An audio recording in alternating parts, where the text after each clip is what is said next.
প্রিয়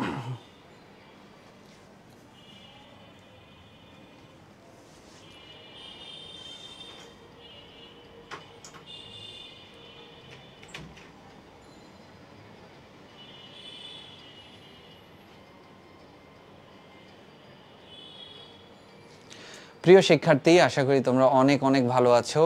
English winner 5.0 তে স্বাগত জানাচ্ছি। আমি তোমাদের তারিক ভাইয়া।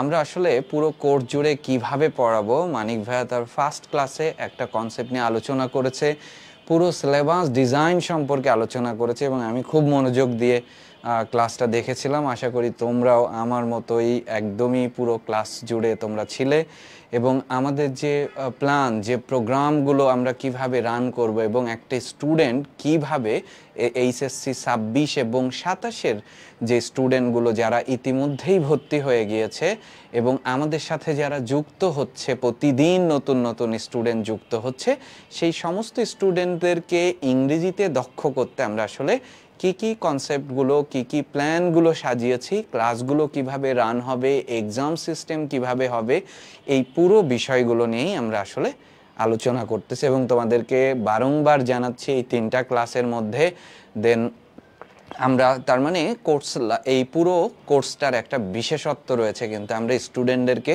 একটু প্রিপেয়ার্ড করে নিচ্ছি যে কিভাবে আমরা আসলে শুরু করব, আমাদের জার্নিটা কেমন হবে, কেমন হলে আসলে আমাদের আর কতটুকু কি দিলে আমরা একদম ইংরেজিতে দক্ষ হয়ে উঠব, যে আমাদের এইচএসসি এবং একই সাথে অ্যাডমিশন টেস্টেও ইংরেজি নিয়ে যাতে অন্তত কোনো স্টুডেন্টের কোনো ধরনের কোনো সমস্যা না থাকে। অ্যাডমিশন প্রস্তুতি নিয়ে বা এইচএসসির প্রস্তুতি নিয়ে যখনই তারা বন্ধু মহলে কথা বলা শুরু করবে, তাদের কাছে আমাদের যে স্টুডেন্টগুলো তাদের যেন একটা বাক্যই হয়, আমার অন্য সাবজেক্টে কিঞ্চিত সমস্যা আছে কিন্তু ইংরেজিতে আসলে নাই। হ্যাঁ, ইংরেজি নিয়ে আমরা সেই জায়গাটায় আসলে যেতে চাচ্ছি। সো ইতিমধ্যে যারা জয়েন করে ফেলেছো, ওয়ালাইকুম আসসালাম। একটু আছি ভালো, সবাই ঠিক আছে। যারা যারা আছো একটু সবাই কমেন্টস করে ফেলো এবং সবাইকে একটু মেনশন করে জানিয়ে দাও যে ক্লাস শুরু হয়ে গেছে ইংলিশ উইনারের, এবং এই যাত্রাটাকে স্মুথ করার জন্যই আমাদের এই অনন্য আয়োজন। প্রত্যেক দিন তোমাদেরকে প্রস্তুত করার জন্য যাচ্ছি আমরা, এক একটা ধাপে ধাপে আগাচ্ছি। সবাই কুইকলি জয়েন করে ফেলো, ঠিক আছে? আচ্ছা, আমরা ধরো দেখেছো ক্লাসের যে টাইটেলটা দেখতে পাচ্ছ, exam system and reading strategy. এবং একটা জিনিস খেয়াল করো, আমাদের পরীক্ষাতে ভালো করে বুঝো, আমাদের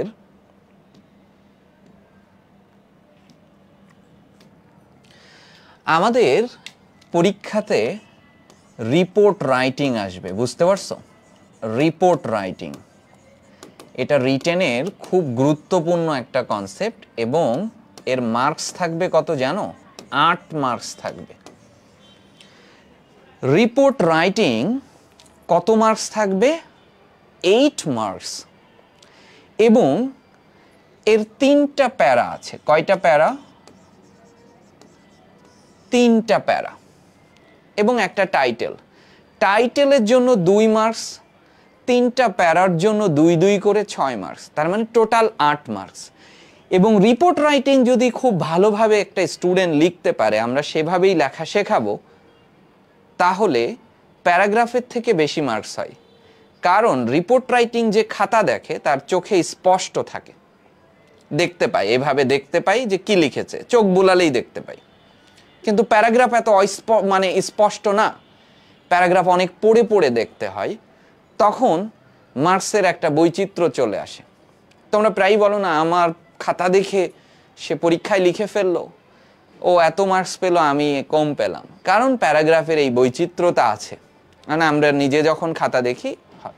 কিন্তু রিপোর্টে কি লিখেছে একটা স্টুডেন্ট, সেইটা স্পষ্ট দেখা যায়, বুঝতে পারছো? একেবারে স্পষ্ট দেখা যায়, এই জন্য মার্কসটা অনেক বেশি হয়। হঠাৎ করে আমি রিপোর্ট রাইটিং এর কথা কেন বললাম? রিপোর্টের শুরুতে একটা টাইটেল লিখতে হয়, বুঝছো? এই টাইটেলে 2 মার্কস বরাদ্দ থাকে, এই 8-এর মধ্যে 2 হচ্ছে এই টাইটেলে। হঠাৎ এই কথা আমি কেন বলতেছি? টাইটেল কেমন হবে দেখো, ইংলিশ উইনার এর মধ্যে কোনো ভার্ব নাই, দেখেছো? টাইটেল হবে বোর্ড বইতে বলতেছে, বোর্ডের একটা সেকেন্ড পেপার বই আছে, ওই বইটা আমরা একদম খুব দারুণ করে পড়াবো, প্রত্যেকটা টপিকস ভিত্তিক করে প্রতিটা স্লাইডে আমি সাজানোর চেষ্টা করব। দেখেছো ইংলিশ উইনার এর মধ্যে কোনো ভার্ব নাই, তার মানে এটা একটা ফ্রেজ, একের অধিক শব্দ হবে। কেমন ফ্রেজ? ইংলিশ নাউন দিয়ে শুরু হয়েছে, এটা একটা নাউন ফ্রেজ। টাইটেল শুরু হবে নাউন ফ্রেজে, বুঝতে পেরেছো সবাই? টাইটেল শুরুই হবে নাউন ফ্রেজে। আবার দেখো এখানে exam system and reading strategy, বলো তো আমাকে একটু এইটুকের মধ্যে কোনো ভার্ব আছে কিনা? Exam system and reading strategy এই অংশের মধ্যে কোনো ভার্ব আছে কিনা সবাই একটু কমেন্টস করে জানাও। Exam system and reading strategy এই অংশের মধ্যে কোনো ভার্ব আছে কিনা আমাকে এটা জানাও। ওয়ালাইকুম আসসালাম অনল সরকার, রায়ান, ওকে ফাইন, তোমাদের সাথে আমার আজকে ফার্স্ট ক্লাস, আমাকে এইটুকু একটু কমেন্টস করে জানিয়ে দাও সবাই, exam system and reading strategy এই অংশের মধ্যে কোনো ভার্ব আছে কিনা। ওয়ালাইকুম আসসালাম, অনল বলেছে নেই, নেই, অনল বলেছে নেই, আলামিন বলেছে রিড এখানে ভার্ব আছে, ওকে ফাইন, সবাই আমাকে একটু এই অংশটুকুটা জানিয়ে দাও, exam system and reading strategy এই অংশের মধ্যে আমি তোমাদেরকে জানতে চেয়েছি কোনো ভার্ব আছে কিনা। রিডিং স্ট্র্যাটেজি এই অংশের মধ্যে আমি জানতে চেয়েছি কোনো ভার্ব আছে কিনা, এইটুকু আমাদের জানতে হবে, ফ্লোচার্ট রাইটিং এর জন্য আমাদের এটা জানতে হবে। ওকে ফাইন, ওয়ালাইকুম আসসালাম নাবিল, আগে নাবিল, ওকে সুন্দর, আচ্ছা তানিয়া ইসলাম বলেছে নেই, নুসরাত বলেছে আছে, থাকলে আমাকে বলো যে কোনটা ভার্ব, আসলে থাকলে আমাকে বলো যে কোনটা ভার্ব। আমি আছি, বেশ আছি, তোমাদের সাথে যতই খারাপ থাকি পড়াতে আসলে আমরা একেবারেই ওকে ফাইন। অনেকে বলেছে ভার্ব আছে, কেউ কেউ বলছে রিডিং ভার্ব। তাহলে মনে রাখো ভার্বের আইএনজি ফর্ম, টু প্লাস ভার্বের বেস ফর্ম এবং ভার্বের থার্ড ফর্ম, এদেরকে তোমরা কোনো ফাইনাইট ভার্ব বলবা না, ঠিক আছে? তার মানে এর মধ্যে কোনো ভার্ব নেই, তাহলে এটা একটা ফ্রেজ, এটি একটি ফ্রেজ। কেমন ফ্রেজ? নাউন দিয়ে দেখো শুরু হয়েছে, এক্সাম, তাহলে এটি একটি নাউন ফ্রেজ। আমরা কি বললাম বলো? একটা টাইটেল, অর্থাৎ যখন আমরা রিপোর্ট লিখব প্রথমে যেন আমাদের title, a title should be an eye catching. বোর্ডের সেকেন্ড পেপার বইটা নেক্সট ক্লাসে আমি দেখাবো। আমরা তো দ্বিতীয় পত্র মানে মনে করি পাঞ্জেরি গঞ্জেরি, তারপর কি যেন অ্যাডভান্স, নবদূত, এগুলো না, বোর্ডের একটা সেকেন্ড পেপার আছে, একটা সেকেন্ড পেপার বই রয়েছে, সেখানে 9টা পেজ নিয়ে, মানে 10 পেজ নিয়ে শুধু বলেছে রিপোর্ট রাইটিং কিভাবে লিখতে হয়, এত দুর্দান্ত ব্যাখ্যা দিছে। বলেছে ফার্স্ট লাইনেই বলছে writing a title is an art, title লিখতে পারা একটা শিল্প বলেছে বইয়ের প্রথম লাইনে। A title should be an eye catching, title হবে চোখ ধাঁধানো, যা পড়লেই পাঠক যেন রিপোর্টটা পড়তে বাধ্য হয়। যেমন ধরো এর আগে একবার কিছুদিন আগে প্রথম আলো, আমি প্রথম আলো পড়ি রেগুলার, প্রথম আলো পড়া হয় আমার, তো হঠাৎ প্রথম আলোর অনলাইন পোর্টালে লিখছে চলে গেলেন নুসরাত ফারিয়া। তখন হঠাৎ করে কি রে নুসরাত ফারিয়ার গানটা আমি একটু শুনি, বুঝতে পারছো, নায়িকা ইয়াং অ্যান্ড এনার্জেটিক, চলে গেলেন মানে তো বুঝে ফেলেছি মরে গেছে। পরে পড়ে দেখি যে মানে আমি ওইটা পড়ে আমি আগ্রহ নিয়ে ক্লিক করে পুরো রিপোর্টটা পড়ে ফেলেছি। তারপর দেখি যে সে হচ্ছে ব্যাংককে গেছে গানের শুটিংয়ে। কেমনটা লাগে বলো? হ্যাঁ, বলা হচ্ছে title is an eye catching, title একটা চোখ ধাঁধানো হবে, তার মানে এইরকম আবার বাজে বাজে কথাবার্তা লেখা, আসলে এটা কেমন হয়ে যায়, বুঝতে পারছো? আচ্ছা, এবার হ্যাঁ, প্রতিবেদন, প্রতিবেদন বাংলাতে একটা প্রতিবেদন লেখো, সো প্রতিবেদনের মতো, ঠিক আছে? তো খেয়াল করো exam system and reading strategy এর মধ্যে কোনো ভার্ব নেই। কি দিয়ে শুরু হয়েছে দেখো? এক্সাম, একটা নাউন দিয়ে শুরু হয়েছে, তাহলে এটি একটি নাউন ফ্রেজ, এটি একটি নাউন ফ্রেজ, বুঝতে পারছো? এটি একটি নাউন ফ্রেজ। তার মানে আমাদের লেখার কনসেপ্ট হবে এভাবে, খেয়াল করো এইভাবে লেখার কনসেপ্ট হবে টাইটেল যেন নাউন ফ্রেজে হয়। এই কথা কি আমি বলেছি তাই লিখবা না, ফার্স্ট পেপারের প্রত্যেকটা ইউনিটের নামটা দেখবা কোনো ভার্ব নাই, কোনো ভার্ব নেই, কোনো ভার্ব পাবা না। তার মানে টাইটেল হচ্ছে নাউন ফ্রেজে লিখতে হয়, টাইটেল হচ্ছে নাউন ফ্রেজে লিখতে হয় সব সময়। বুঝতে পেরেছো? আচ্ছা, আজকে আমরা আলোচনা করব exam systems and reading strategy নিয়ে। আমরা আসলে কিভাবে এক্সাম সিস্টেম শুরু করেছি, রিডিং স্ট্র্যাটেজি কি। কিন্তু এইটুকের মধ্যে এই অংশটা যেহেতু আমাদের ফ্লোচার্ট লিখতে লাগবে, এইখানে যে কথাটা বলেছে রিডিং স্ট্র্যাটেজি, এখান থেকে আমি একটা জিনিস আমরা শেখাবো, নোট করে রাখবা। আর আমাদের পেজ ইয়াতে সবসময় রিডিং কি এখানে জেরান্ড হয় কিনা হিয়া জানতে চাইছে, আজকে খুব ভালোভাবে সেটা দেখবা। ওকে, এখানে একটু কথা বলি, ছোট্ট কথা। আমি ধরো লিখলাম রিডিং স্ট্র্যাটেজি, সবাই মনোযোগ দিবা। Reading strategy, reading strategy. আমি লিখে ফেললাম বার্কিং ডগ, খুব মনোযোগ দিবা, বার্কিং ডগ। আমি লিখে ফেললাম দেখো রানিং ট্রেন, রানিং ট্রেন, খুব মনোযোগ দিবা। আমি লিখে ফেললাম সুইমিং পুল, আমি লিখে ফেললাম সুইমিং পুল। আমি ধরো সুইমিং পুল, ওকে, আমি ধরো লিখলাম প্লেইং ক্রিকেট, প্লেইং ক্রিকেট। আমি ধরো লিখে ফেললাম আর্নিং মানি, অনেকগুলো শব্দ লিখেছি আর দরকার নেই। যারা 26 ব্যাচে আছো, ঠিক আছে, তারা জানো এভাবে ফ্লোচার্ট আসে। আর যারা 27 ব্যাচে আছো তারা এখনো জানো না ফ্লোচার্ট কি, আসলে জেনে যাবা।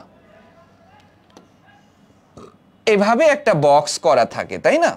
এই যে বক্স করা থাকে, এরকম করে বক্স করা থাকে, এটা পুল লিখেছি, ওকে। রানিং ট্রেন, বার্কিং ডগ এবং রিডিং স্ট্র্যাটেজি, যেটা আজকের আমাদের নামকরণ ছিল, ক্লাসের যে নামকরণ ছিল। এইচএসসি 27 ভালোভাবে নোট করবা যে জিনিসটা আমরা শেখাচ্ছি। একটু মনোযোগ দাও। আমরা সবাই জানি নাউনকে মডিফাই করবে অ্যাডজেক্টিভ, এটা আমরা সবাই জানি, ছোটকাল থেকে আমরা জেনে আসতেছি নাউনকে মডিফাই করবে অ্যাডজেক্টিভ। তার মানে দেখো স্ট্র্যাটেজি এটা একটা নাউন, ডগ এটা একটা নাউন, ট্রেন এটা একটা নাউন, পুল এটা একটা নাউন। এখানে আমরা পুল লিখেছিলাম, সুইমিং পুল এটা একটা নাউন, ক্রিকেট এটা একটা নাউন এবং মানি এটাও একটা নাউন।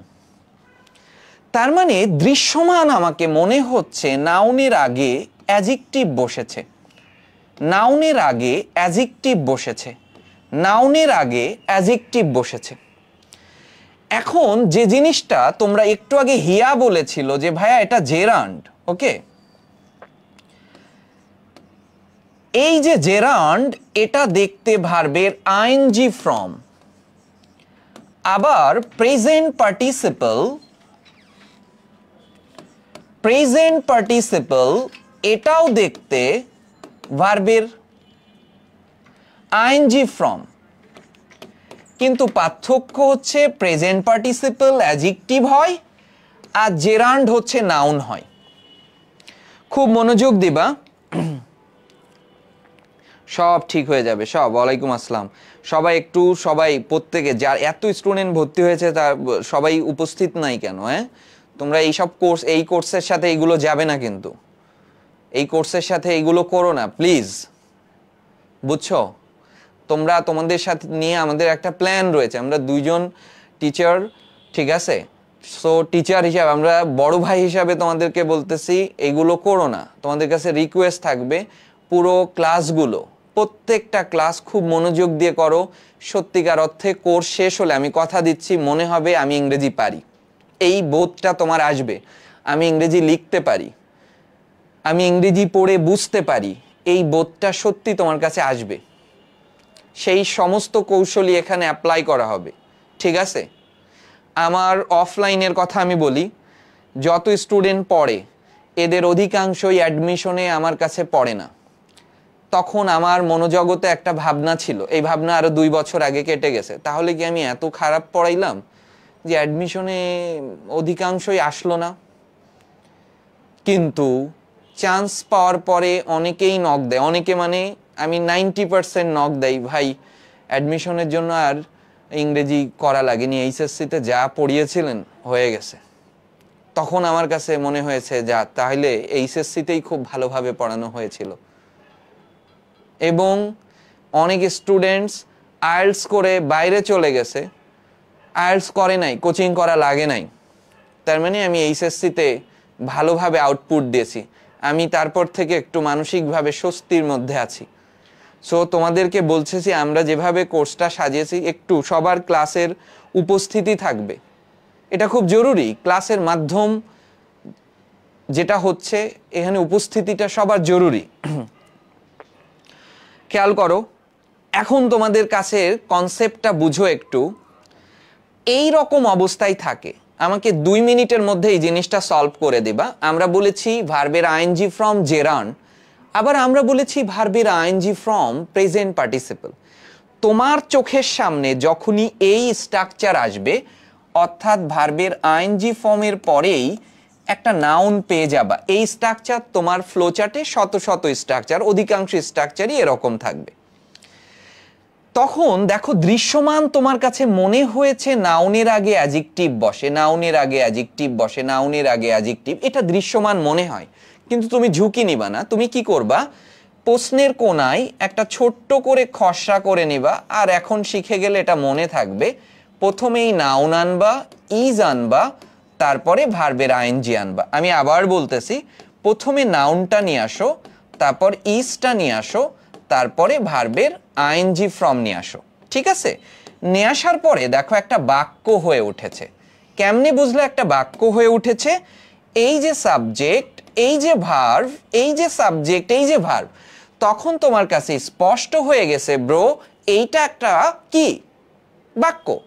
এই বাক্যটি যদি অর্থপূর্ণ বাক্য হয়, অর্থপূর্ণ বাক্য হলে এই ভার্বের আইএনজিটি হয়ে যাবে পার্টিসিপল, অর্থাৎ অ্যাডজেক্টিভ। আর অর্থপূর্ণ না হলে, অর্থপূর্ণ না হলে এই ভার্বের আইএনজিটি হয়ে যাবে জেরান্ড। তাহলে এবার একটু সবাই নির্ণয় করে ফেলো তো হিয়ার মতো করে। খেয়াল করো, আর্নিং মানি, এখানে আর্নিংটা কি জেরান্ড না পার্টিসিপল? এভাবে বলো, এইভাবে সাজিয়ে নাও। নাউন, মানি হচ্ছে নাউন, মানি ইজ আর্নিং, বলে ফেলো তো দেখি। আর্নিংটা কি এখানে জেরান্ড? শেষটা থেকে আমি ধরলাম, আর্নিংটা কি এখানে জেরান্ড নাকি পার্টিসিপল? কোনটা হবে? যেটা হবে, যেটা বলবা সেটাতেই আমি দাগ দিয়ে দেব। Okay fine. তানভীর বলেছে জেরান্ড, জেরান্ড অ্যাডজেক্টিভ বলেছে আলামিন, অ্যাডজেক্টিভ হয়ে গেলে পার্টিসিপল হয়ে যাবে। আমি সবার কথাবার্তা দেখতেছি। ওকে ফাইন, সবাই একটু এইটা সাজায় নাও না পারলে।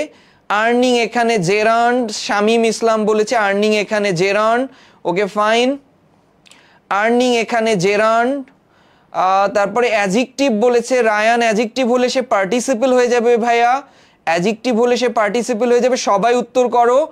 ওকে, এবার অধিকাংশ উত্তর চলে আসতেছে জেরান্ড, অধিকাংশ উত্তর চলে আসতেছে জেরান্ড। এখন একটু সাজাও এভাবে, মানি ইজ আর্নিং, এই টাকা কি নিজে নিজে উপার্জিত হয় নাকি? না, তুমি উপার্জন করো, তার মানে এটা কোনো অর্থই হচ্ছে না, এটা একটা জেরান্ড। ঠিক একইভাবে ক্রিকেট ইজ প্লেয়িং, ক্রিকেট খেলছে, না না ক্রিকেট আমরা খেলি, তার মানে কোনো অর্থই হচ্ছে না, তাহলে এটা একটা জেরান্ড। পুল ইজ সুইমিং, পুকুর সাঁতরাচ্ছে, কোনো বাক্য হইল? অর্থ হয়নি, তাহলে এটি gerund. Train is running, train চলছে, দারুণ একটা বাক্য হয়েছে, তাহলে এটি পার্টিসিপল। ডগ ইজ বার্কিং, কুকুর ডাকছে, তাহলে দারুণ বাক্য হয়েছে, পার্টিসিপল। স্ট্র্যাটেজি ইজ রিডিং, না রিডিং তো আমরা পড়ব, কৌশল কিভাবে পড়ে, তাহলে এটি gerund. Concept clear? Eva, Limon Islam, concept ক্লিয়ারটা কিনা? এই কনসেপ্ট কিন্তু ফ্লো চার্টে থাকবেই। যারা 27 ব্যাচে আছো, ক্লাস শুরু হলে বুঝতে পারো ফ্লো চার্টে কিন্তু থাকবেই। কনসেপ্ট কি ক্লিয়ার? ওকে, কখন এটা হবে এমনি এমনি সময় তুমি বুঝতে পারবা। তোমার বাধা সৃষ্টি করবে যখন ভার্বের পরে, ভার্বের আইএনজির পরে একটা নাউন থাকবে, তখন এগুলো তো অনেক বোঝাচ্ছে, টেক্সট বইয়ের মধ্যে এত সরল কথা আবার লেখা নাই, কিন্তু আমাদের প্রশ্নে তো ফ্লোচার্ট আসবে টেক্সট বই থেকে। তখন তোমাকে এই কনসেপ্টটা কিন্তু অ্যাপ্লাই করবা। যখনই ভার্বের আইএনজি ফর্মের পরে তুমি একটা করে নাউন পাবা, এরপরে আরও কথা থাকতে পারে, তখনই একটু কষ্ট করে বের করে ফেলবা। তাহলে এইটুকের নাম হচ্ছে participle phrase, participle phrase, gerund phrase বা নাউন ফ্রেজ, জেরান্ড ফ্রেজ। তখন বাকি 5টা বক্স তোমাকে ওই একই ফ্রেজে লিখতে হবে। Okay fine. আমরা দেখো যারা আবার বলতেছে, ধরো আমি এখানে বললাম walking stick, walking stick, walking stick, দেখেছো? এখন প্রশ্ন হচ্ছে ভাইয়া স্টিক লাঠি এটা তো নাউন, আমরা তো জানি নাউনের আগে অ্যাডজেক্টিভ বসে, তাহলে ওয়াকিং কি অ্যাডজেক্টিভ? যদি অ্যাডজেক্টিভ হয় তাহলে তো সে প্রেজেন্ট পার্টিসিপল হবে, আর যদি জেরান্ড হয় তাহলে তো সে নাউন হয়ে যাবে। এভাবে দেখো, তাহলে তুমি এটার সাথে মিলাও, স্টিক ইজ ওয়াকিং, লাঠি হাঁটছে, এ কোনো বাক্য হইল? কোনো বাক্য হয় নাই। তাহলে অর্থপূর্ণ না হলে ওই ভার্বের আইএনজিটি হয়ে যাবে জেরান্ড, ওয়াকিং হচ্ছে এখানে জেরান্ড। এবার কি বুঝতে পেরেছো? সুন্দর, হিয়া, আলামিন, অসাধারণ, অসাধারণ। লিঙ্কে কাজ করে না কেন? করবে, সব করবে, তুমি কাজ করো, এটাও কাজ করবে।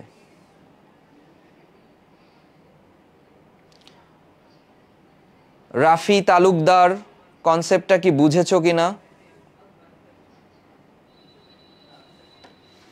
রাফি তালুকদার, পুরো কনসেপ্টটা কি বুঝেছো কিনা?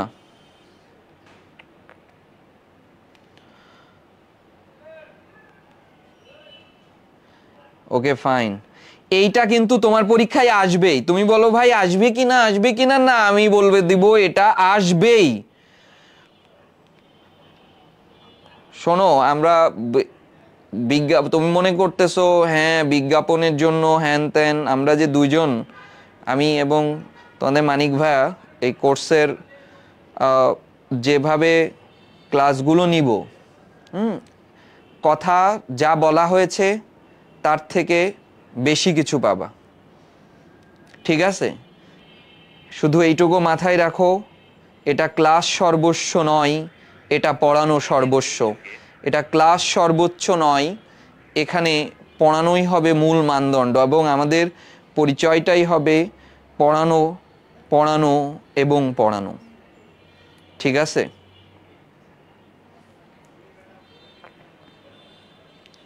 ওকে, কি বলেছো? প্লেইং, প্লেইংটা আবার বলেন। প্লেইং তুমি বলো, ক্রিকেট ইজ প্লেইং।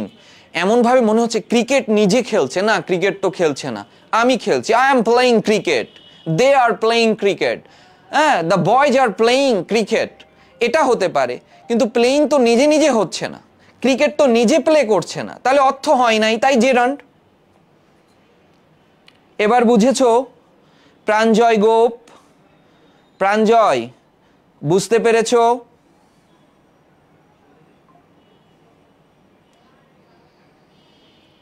দুটো ডিফারেন্ট কিন্তু চিন্তা করতে হবে। অন্য যে ডিফারেন্স গুলো আছে, অন্য যেভাবে জেরান্ড পার্টিসিপল নির্ণয় করা হয় সেইভাবে আমার পরীক্ষায় আসবে না। ওগুলো 2000, তুমি প্রশ্ন বিগত সালের প্রশ্ন দেখবা 2011 সালের পরে ওই walking is a good exercise, ওই টাইপসের প্রশ্ন 2011 সালেই লাস্ট এসেছে। তার মানে আজ থেকে কত বছর আগে? 14 বছর আগে। এখনকার প্রশ্ন এই। আর আমাদের ফ্লোচার্টের ম্যাক্সিমাম 80% নাউন ফ্রেজ এই স্ট্রাকচারে লেখা হবে, 80% অ্যাডজেক্টিভ ফ্রেজ এই স্ট্রাকচারে লেখা হবে। তাহলে অনেক কথা বললাম, কি নিয়ে অনেক কথা বললাম? এইটুকু নিয়ে।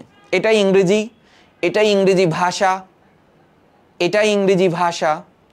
এখানে আরেকটা কথা আছে, বলো। এক্সাম সিস্টেম, আমাকে বলে ফেলো।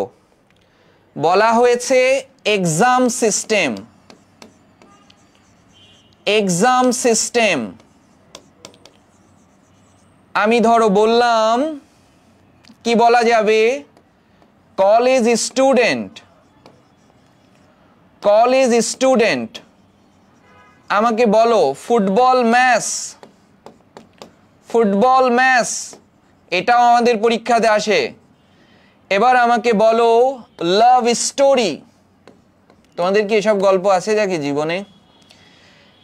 সিস্টেম একটা নাউন, স্টুডেন্ট একটা নাউন, ম্যাথ একটা নাউন, স্টোরি একটা নাউন। তাহলে আমার প্রশ্ন, এই শব্দগুচ্ছের মধ্যে লাভকে, ফুটবলকে এর নাম বলো, কলেজকে, এক্সামকে, এই চারটা কে, এদের একটা নাম বলো। এরা তো সব নাউন ছিল, তাহলে এরা কে? আমি বলছি এরা তো সব নাউন ছিল, তাহলে এরা কে? জানাও, বলো রুদ্র। এত স্যারটার বলবা না, ভাই বলবা। স্যার হওয়া কি চারটেখানিক কথা নাকি? ভাই বলবা, ঠিক আছে? আমাদের সবাই ভাই বলে। স্যার মানে চারটা ব, বিদ্যা, বুদ্ধি, বপু ও বচন। ও আমার নাই, বুঝছো? ও বহুত কঠিন জিনিস। হ্যাঁ, সুন্দর সুন্দর। মোমো, মিরাজ, সুন্দর। মিরাজ খুব দারুণ করে, অসাধারণ। ঋতু, সুন্দর সুন্দর। এবার আমাকে বলো, সিস্টেম নাউন, এক্সামও নাউন ছিল, কলেজও নাউন ছিল, ফুটবলও নাউন ছিল, লাভও নাউন। কিন্তু নাউনকে মডিফাই করবে কে? অ্যাডজেক্টিভ। তাই নাউন থেকে হয়েছে বিধায় এর নাম হচ্ছে নাউন অ্যাডজেক্টিভ অথবা নমিনিয়াল অ্যাডজেক্টিভ।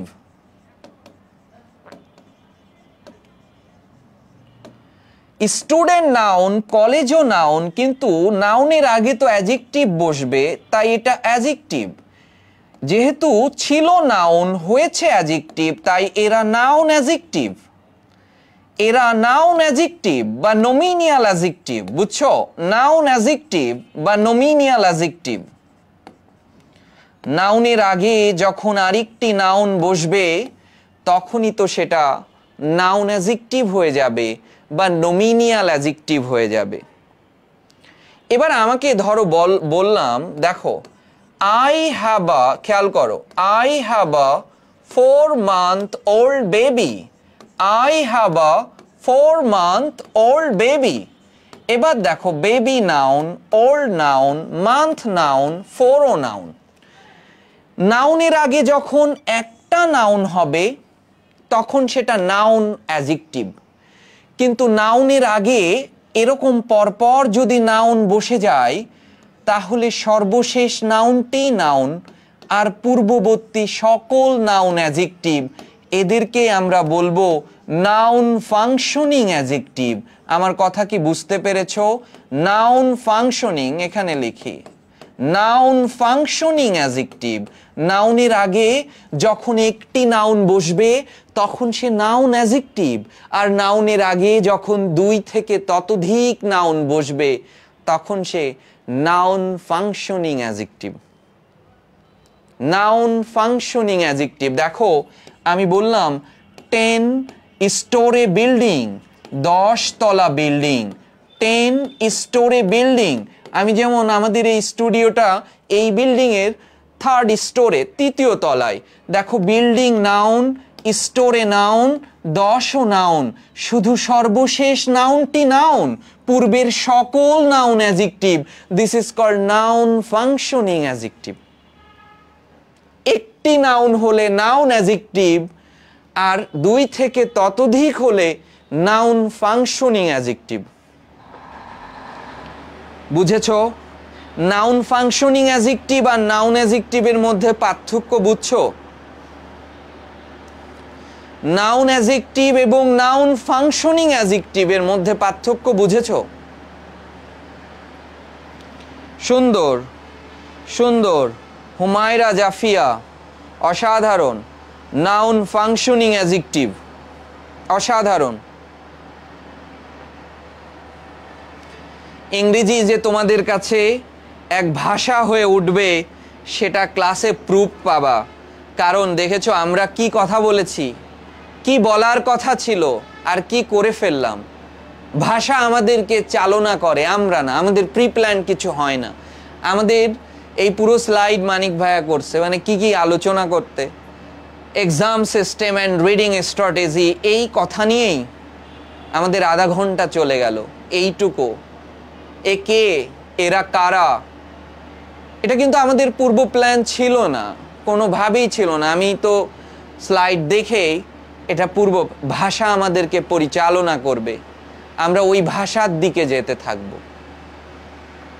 ভাষা আমাদেরকে পরিচালনা করবে। যারা বলছে বুঝি নাই, আসলে এই পাশে কি শুরু হলো,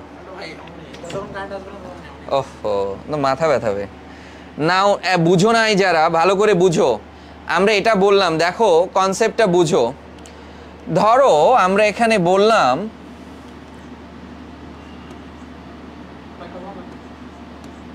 সময় লাগবে তো 10 পেজেস, এই ভালো করে বুঝো, 10 পেজ।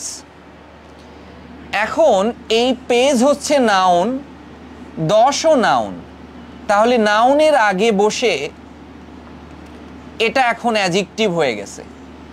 নাউনের আগে যখন একটা নাউন বসবে তখন সে কোন adjective? Noun adjective, noun adjective, noun adjective. এখন আমি এখানে লিখে ফেললাম বুক, 10 পেজের একটা বই। তাহলে যখনই আমি বই লিখেছি, এই যে বই, এটা একটা নাউন। যখনই ও নাউন হয়ে গেছে তখনই ও অ্যাডজেক্টিভ হয়ে গেল এই পেজ। এবং যখনই অ্যাডজেক্টিভ হলো তখন এই এস অর ইএসটা কিন্তু মুছে গেল, কারণ অ্যাডজেক্টিভের সাথে কোনো এস ইএস বসে না।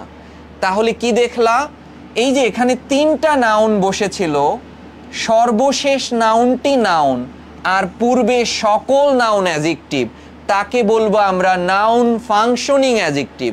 অর্থাৎ পরপর এরকম 5টা নাউন পরপর বসতে পারে, উৎপত্তি, রং, বয়স, আকার, বুঝতে পারছো, ব্যক্তির অভিমত এবং সংখ্যা, এমন 5টি নাউন পরপর বসতে পারে। শুধু সর্বশেষ নাউনটি নাউন আর পূর্ববর্তী সকল নাউন অ্যাডজেক্টিভ। ওই নাউনের আগে যদি একটা নাউন অ্যাডজেক্টিভ হয় তাদেরকে আমরা বলবো নাউন অ্যাডজেক্টিভ। আর নাউনের আগে যদি 2 থেকে ততোধিক নাউন বসে অ্যাডজেক্টিভ হয় তাদেরকে বলবো নাউন ফাংশনিং অ্যাডজেক্টিভ। এবার বুঝেছো কিনা বলো? এই শব্দ কি স্টুডেন্টরা পাচ্ছে? হ্যাঁ, বাহ, শেষ।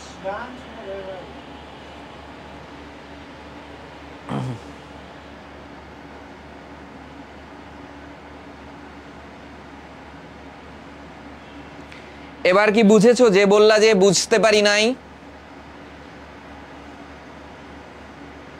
Okay fine. এই জিনিসগুলো লাগবে কিন্তু।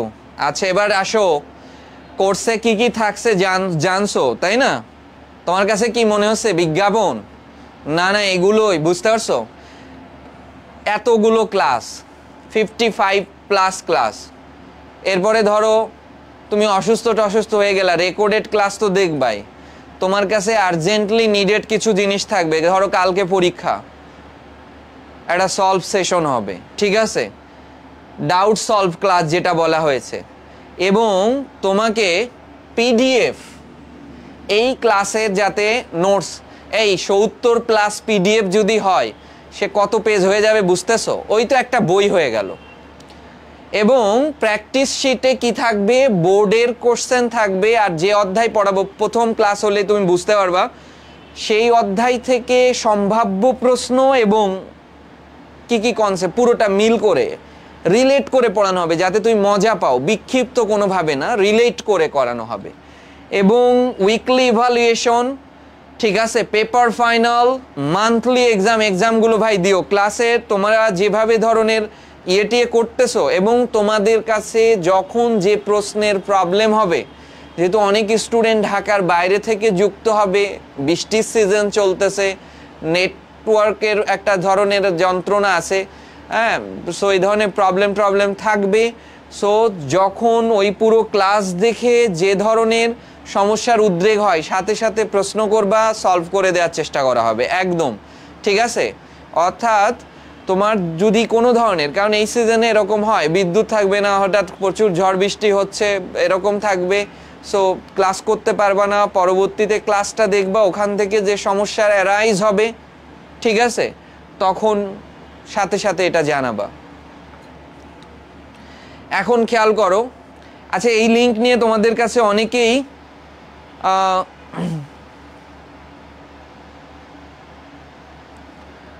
হ্যাঁ, সাইডে একটু সাউন্ড হচ্ছে, আমার নিজেরই মাথা ব্যথানো শুরু হয়েছে, কিছু করার নাই, তো তোমরা পাচ্ছ আসলে বিদ্যুৎ নাই, যেটা বিদ্যুতের কথা বলতেছিলাম না, বুঝতে পারছো। এখন এই হচ্ছে এনরোল করার ব্যাপারটা, এনরোল দ্রুত করে ফেলো, তোমাদের বন্ধুদেরকেও সবাইকে আসলে জানায় দাও, বুঝতে পারছো, সবাইকে যে যেখানে, এটা তোমাদের হচ্ছে দায়িত্বের মধ্যে পড়ে। আমাদের দায়িত্ব কি, তোমার পড়ানোটাকে ঠিকঠাকভাবে করা, তোমার কোর্সটাকে খুব দারুণভাবে শেষ করে দেয়া, এবং তোমার দায়িত্ব হচ্ছে, বুঝতে পারছো, তোমার দায়িত্ব হচ্ছে এটাকে ফ্লারিশ করে দেয়া, অর্থাৎ চতুর্দিকে স্প্রেড আউট, ছড়িয়ে দেয়া। এটা একটা স্টুডেন্টের জন্য দায়িত্ব, যে এখানে জ্ঞানের আলোচনা হচ্ছে, বুঝতে পারছো। সক্রেটিসের একটা বিখ্যাত স্কুল ছিল লাইসিয়াম, এই লাইসিয়াম স্কুলের কাজ ছিল যে স্কুল করতে যেয়ে তার মরে যেতে হয়েছিল হ্যামলক বিষপানে রাষ্ট্রদ্রোহিতা। এখন আমরা হয়তো মরবো না, তুমিও মরবা না, এই সত্যকে প্রচার করা, বুঝতে পারছো। লাইসিয়াম, জানো এই স্কুলের নাম শুনেছো না, বিখ্যাত একটা স্কুল ছিল লাইসিয়াম। লাইসিয়াম নামে একসময় একটা অ্যাডমিশন কোচিং ছিল, আমার টিচার ছিল রানা ভাই, ওনাদের ছিল, এই ফার্মগেটেই ছিল লাইসিয়াম। এটা হচ্ছে সক্রেটিসের প্রথম স্কুল। এই স্কুলে সে সত্য প্রচার করত এবং এক একজন স্টুডেন্ট হতে হতে এই সত্য চতুর্দিকে ছড়ায় যেতে লাগলো। এরপরে সক্রেটিসকে রাষ্ট্রদ্রোহী তার অপরাধে কারারুদ্ধ করলো এবং তাকে হ্যামলক বিষপানে মেরে ফেলা হলো। এবং জেলার যখন তাকে হ্যামলক, তখন দেখো কি মানে মৃত্যুর ব্যাপারটা কি, এক কাপ হ্যামলক দিল এবং চায়ের মতো খেয়ে সে মরে গেল, বুঝতে পারছো। মৃত্যু। সক্রেটিস বলল, বাইরে এত কান্না কিসের, এমন বাজে শব্দ কেন? বলছে, আপনার ফলোয়াররা কাঁদছে, আপনি তো মারা যাবেন কিছু সময় পরেই। বলছে, আমি তো শুনেছি মৃত্যু স্নিগ্ধের, তাহলে কেন? তো এই সত্য প্রচার করার দায়িত্ব তোমাদের, বুঝছো, এই দায়িত্ব তোমাদের।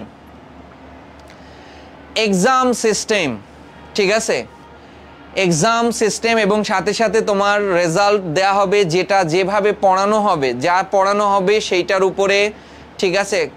কয়েকটা লেকচার পরপরই তোমার একটা পরীক্ষা হবে, যেটা আমরা একটু আগে তোমার দেখানো হয়েছে। কি হয়েছে, এই যে তোমার উইকলি ইভালুয়েশন টেস্ট, এটা খুব গুরুত্ব সাথে দিবা। তুমি একটা জিনিস বুঝো, সবাই তো এখানে নটরডেমের স্টুডেন্ট তো সবাই না। বাংলাদেশে কি সবাই এনডিসির স্টুডেন্ট? না, সবাই এনডিসির না। এনডিসি থেকে অর্থাৎ নটরডেম কলেজ থেকে এত চান্স পাওয়ার প্রবণতা কি জানো? ওদের উইকলি টেস্টটা খুব দুর্দান্ত হয়।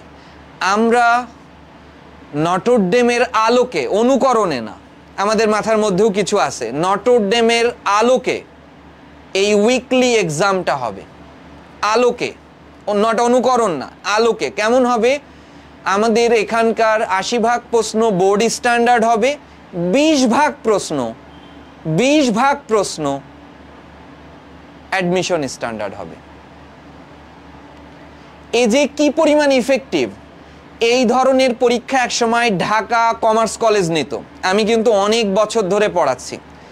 ঢাকা কমার্স কলেজে কি পরিমাণ যে চান্স পেত, ঢাকা বিশ্ববিদ্যালয়ের business faculty, Dhaka Commerce College, একখণ্ড ঢাকা কমার্স কলেজ ছিল, কিন্তু এখন আর নেই। ওই পরীক্ষাও নেই, এখন আর নেই। যেমন আমাদের ইয়ে ছিল জানে আলম স্বপনদের ব্যাচ, আমার মনে আছে 2015-র দিকে ফার্স্ট হইলো, এখন টিচার হয়ে গেছে। তো বিষয়টা কি, ওই এই এক্সামটা খুব গুরুত্বপূর্ণ, এটা মিস করা যাবে না, ভীষণ ভীষণ গুরুত্বপূর্ণ। যার 80-85 ভাগ থাকবে এইচএসসি বোর্ড স্ট্যান্ডার্ড এবং 20 থেকে 15 ভাগ থাকবে admission standard. Believe it or not, এই যে কি পরিমাণ ওয়ার্ক করে চিন্তার বাইরে। আজ নটর ডেম অনন্য হয়ে উঠেছে, এর ম্যাক্সিমাম ছেলেপেলে বিশ্ববিদ্যালয়ে চান্স পাই এই সেম একটা কারণে। আমরা সেটা এই কোর্সের মধ্যে অ্যাপ্লাই করব। খেয়াল করো, যেখানে অল লেকচারস অফ উইক, অর্থাৎ পুরো সপ্তাহ জুড়ে যে লেকচারটা হয়েছে সেইটার উপরে তোমার পরীক্ষা হবে। ঠিক আছে, আমি এবং তোমাদের মানিক ভাইয়া ক্লাস নিচ্ছে, আমাদের দুটো ক্লাস ওই সপ্তাহে জুড়ে যে লেকচার হবে সেইটার আলোকে উইকলি ইভালুয়েশন টেস্ট হবে এবং তার মধ্যে কোশ্চেন পত্রগুলো একটু করা হবে। আমাকে একটু এবার সবাই উত্তর দাও, উইকলি ইভালুয়েশন টেস্ট অথবা উইকলি ইভালুয়েশন এক্সাম এটা কোন ফ্রেজ? এটা একটা কোন ফ্রেজ আমাকে একটু বলো। এর মধ্যে কোনো ভার্ব নেই, তাহলে এটা একটা ফ্রেজ। এটা কোন ফ্রেজ বলতে হবে, কারণ আমাদের ফ্লো চার্টের মধ্যে এরকম ফ্রেজ দিয়ে বক্স করে দিবে, তার নামকরণ করতে হবে। কেউ আমাকে একটু বলো এটা কোন ফ্রেজ? কেউ আমাকে একটু বলো এটা কোন ফ্রেজ? কেউ একটু বলো প্লিজ।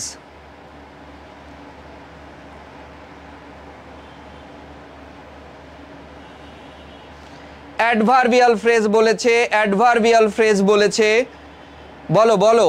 এই ফ্রেজের নাম যে করতে পারবে সে ফ্লো চার্টে 10-এ 10 পাবে। ঠিক আছে, অবশ্য ফুল সিলেবাসে 5 মার্কস, এতদিন 10-এ 10 বলতে বলতে ভুলে গেছি, বুঝছো? এটা কোন phrase? Weekly evaluation exam. Adverbial phrase, adjective phrase বলতেছে, adverbial phrase, adjective phrase, adverbial. আচ্ছা, অধিকাংশ উত্তর এটা আসছে। আজকে একটা জিনিস শিখে ফেলো।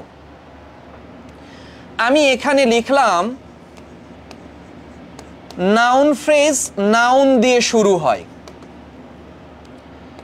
প্রিপোজিশনাল ফ্রেজ, ভালো করে বুঝো, প্রিপোজিশনাল ফ্রেজ প্রিপোজিশন দিয়ে শুরু হয়। যেমন ধরো আমি বললাম ইন দ্য কলেজ ক্যাম্পাস। আলোচনা করতে করতে মাঝে মাঝে একটু পড়াচ্ছি, কেমনে পড়াবো একটু দেখো, কত আলোচনা হবে।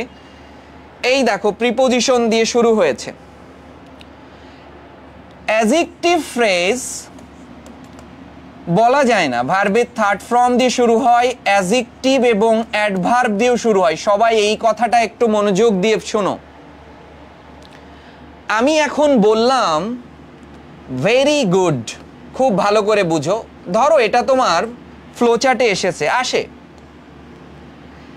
এখন খেয়াল করো, গুড এটা অ্যাডজেক্টিভ, আর অ্যাডজেক্টিভকে মডিফাই করে অ্যাডভার্ব। তোমরা অনেকেই এটাকে অ্যাডভার্বিয়াল ফ্রেজ বলবা। আমাকে একটু সবাই শান্ত মাথায় বলো তো, এই বাক্যে ভেরি প্রধান শব্দ না গুড প্রধান শব্দ? একটু শান্ত মাথায় বলো তো, এই দুটো শব্দের মধ্যে গুরুত্বপূর্ণ মানে প্রধান হাইলাইটেড কে? ভেরি খুব না ভালো? আমাকে এবার একটু সবাই এইটুকু বলো। সবাই কিন্তু আর ইয়েটা শেয়ার করো, সবাইকে মেনশন করো। ভেরি গুড এই দুটো শব্দের মধ্যে কোন শব্দটি প্রধান শব্দ? দারুণ, গুড, অসাধারণ। তাহলে এই অ্যাডজেক্টিভ ছাড়া এই ভেরি কি কোনো কিছু হতে পারে? বলো। খুব এদিকে কি বোঝাই? আমি বললাম খুব, তাই না? কিছুই বোঝায় না। তার মানে ভেরি একটা অ্যাডজেক্টিভ কখনো অর্থাৎ আবার বুঝো, একটি অ্যাডভার্ব কখনো অ্যাডজেক্টিভের সহায়তা ছাড়া, একটি অ্যাডভার্ব কখনো অ্যাডজেক্টিভের সহায়তা ছাড়া অর্থপূর্ণ অর্থ প্রকাশ করতে পারে না। একটি অ্যাডভার্ব কখনোই অ্যাডজেক্টিভের সহায়তা ছাড়া অর্থপূর্ণ অর্থ প্রকাশ করতে পারে না, তাই এটি অ্যাডভার্ব দিয়ে শুরু হলেও অ্যাডজেক্টিভ ফ্রেজ। আমার কথা বুঝেছো?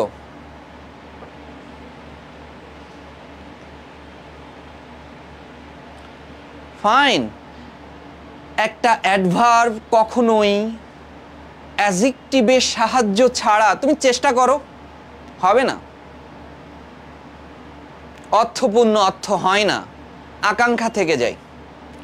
একটি অ্যাডভার্ব কখনোই অ্যাডজেক্টিভের সাহায্য ছাড়া অর্থপূর্ণ অর্থ প্রকাশ করতে পারে না, তাই অ্যাডভার্ব দিয়ে শুরু হওয়া সত্ত্বেও সেটি অ্যাডজেক্টিভ ফ্রেজ হয়ে ওঠে।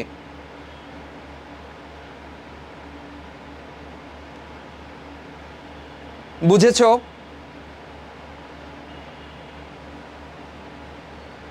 আমি আবার বলি, দেখো, খেয়াল করো, অ্যাডভার্ব কখনোই অ্যাডজেক্টিভ এবং ভার্বের সহায়তা ছাড়া সে কোনোদিনও অর্থপূর্ণ অর্থ প্রকাশ করতে পারে না।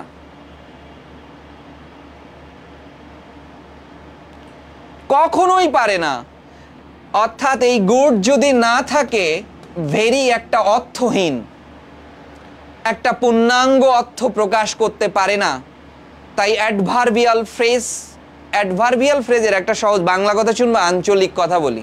অ্যাডভার্বিয়াল ফ্রেজের কোনো জাত ধর্ম নাই, ওর নিজস্ব কোনো পরিচয় নেই, ও একটা পরগাছা। আবার রেমন্ড মার্ফি বলতেছে অ্যাডভার্বই হচ্ছে ইংরেজি ব্যাকরণের সব থেকে ডেকোরেটিভ পার্টস অফ স্পিচ, ওরা এত জায়গাতে বসতে পারে। আবার বুঝছো, জার্মি হার্মার অ্যাডভার্বকে বলতেছে অ্যাডভার্ব একটি অলংকার। অলংকার পড়লেও হয়, না পড়লেও হয়। কত মানুষ অলংকার পড়ে না, তাই না? এমনি সুন্দর, অলংকার পড়ে না। তো অ্যাডভার্ব একটা অলংকার। অলংকার তো কোনো কনসেপ্ট হতে পারে না। ফাইন। রায়ান বলেছে adverb no meaning without having a verb or adjective. Fine fine, এটাই। তাই অ্যাডভার্ব দিয়ে শুরু হলে সেটাকে অ্যাডজেক্টিভ ফ্রেজই বলতে হবে। এবার তোমাদের কাছে আমার প্রশ্ন ছিল এটা, উইকলি ইভালুয়েশন এক্সাম, এটা কোন ফ্রেজ? এবং কেউই সঠিক উত্তর দিতে পারো নাই, বা দিলেও আমি দেখি নাই দু একটা উত্তর হয়তো। আমাকে একটু বলো তো, উইকলি কোন পার্টস অফ স্পিচ? এই উইকলি কোন পার্টস অফ স্পিচ? এটা বলো সবাই। অসাধারণ। এই রায়ান, তুমি কোন কলেজে পড়ো? মোহাম্মদ রায়ান কোন কলেজে পড়ো? রায়ান ছেলেটা ভালো ভাই, চান্স পাইতে হবে, মান সম্মান বাঁচে, টপ করতে হবে, বুঝছো?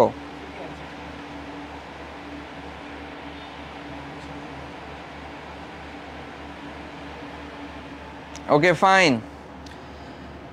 আচ্ছা, রায়ানের কথায় আমি রিপিট করি, নাউনের সাথে যখন এলওয়াই যুক্ত হয়ে যায় তখন সে অ্যাডজেক্টিভ হয়, আর অ্যাডজেক্টিভের সাথে যখন এলওয়াই যুক্ত হয় তখন সে অ্যাডভার্ব হয়। যেমন 2019-এ মেডিকেল অ্যাডমিশনে এসেছিল হোমলি কোন পার্টস অফ স্পিচ। অনেক ছেলে পেলে এলওয়াই দেখে লাভ দিয়ে অ্যাডভার্ব বলে ফেলেছে। হোম হচ্ছে নাউন এবং এলওয়াই, তাহলে হোমলি মানে সরল সাদাসিধে, অ্যাডজেক্টিভ, অ্যাডভার্ব না। এলওয়াই মানেই অ্যাডভার্ব না। দেখেছো, আমি এখন বললাম ব্যাড, এটা অ্যাডজেক্টিভ, আর অ্যাডজেক্টিভের সাথে এলওয়াই যোগ করলে সেটি অ্যাডভার্ব হয়ে যাবে। তার মানে ব্যাডলি হচ্ছে অ্যাডভার্ব, কিন্তু homely adjective. Fatherly, motherly, sisterly, homely, weekly, all of them are the example of কি? অ্যাডজেক্টিভ। নাউনের সাথে এলওয়াই যোগ করলে অ্যাডজেক্টিভ হবে, আর অ্যাডজেক্টিভের সাথে এলওয়াই যোগ করলে অ্যাডভার্ব হবে। সুন্দর সুন্দর। এখন আমাকে বলো, উইকলি ইভালুয়েশন এক্সাম এই শব্দগুচ্ছের মধ্যে প্রধান শব্দকে, তাই বলো। এই তিনটা শব্দ ছিল, এই তিনটা শব্দের মধ্যে প্রধান শব্দটাকে? ওকে জোহরা পারভিন, ফাইন। আমাকে বলো উইকলি ইভালুয়েশন এক্সাম, এই শব্দগুলোর মধ্যে প্রধান শব্দটাকে? প্রধান শব্দটাকে বলো, প্রধান শব্দটাকে? ফাইন।